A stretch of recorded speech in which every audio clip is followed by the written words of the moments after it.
The Bat, the Weasels, and Friendship. One evening, Barney the Bat was flying a little too close to the ground when thump! He fell right into a patch of clover. Before he could flap his wings, a sharp-eyed weasel pounced. "Aha!" cried the weasel. "I have a rule. I never let a bird go free." Barney gulped. This was Weasel the bird hater, and he looked very hungry. "Hold on, sir," chirped Barney, hanging upside down. "A bird? Me? Why, just look at my fine fur and my tiny feet. I am not a bird at all. I'm a splendid little mouse." The weasel squinted at Barney's fur. "A mouse?" he grumbled. "Well, my code is against birds. If you're a mouse, you are free to go." And just like that, the bat flew away, having changed his identity just in time. A few weeks later, Barney had another clumsy fall. Before he could get up, he was caught by a second weasel. "Aha!" hissed this new, bigger weasel. "I have a strict rule. I never let a mouse go free." Barney froze. This was Weasel the mouse hater. He knew his last trick wouldn't work twice. He had to think fast again. "Oh, goodness me!" cried Barney, spreading his huge wings wide.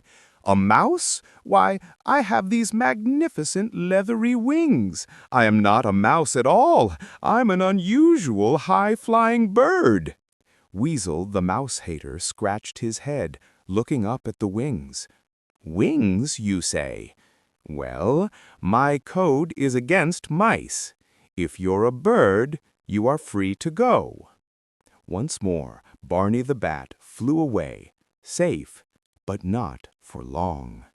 The next day, Weasel the bird hater and Weasel the mouse hater met at the river.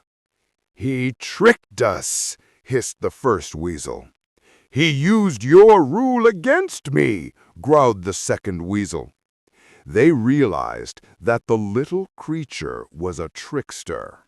They agreed they would hunt the bat together, and this time they wouldn't care what he called himself.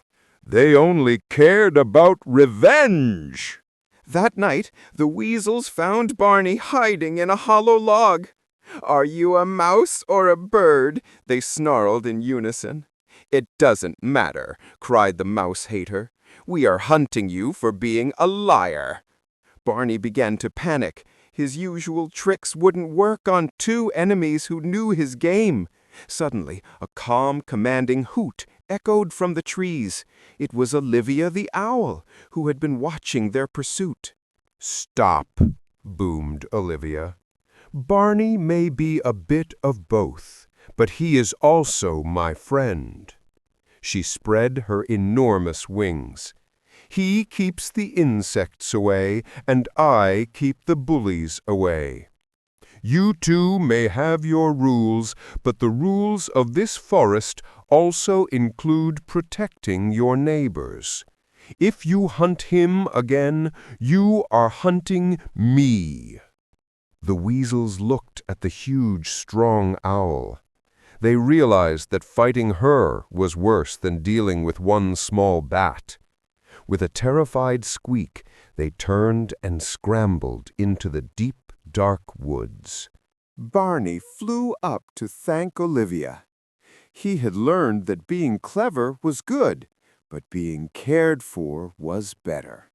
He no longer needed to hide his true self or change his story.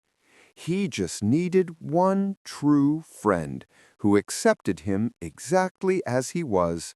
Not a mouse, not a bird, but a little bat who belonged. Thanks for watching. I hope you enjoyed this. Please like and subscribe.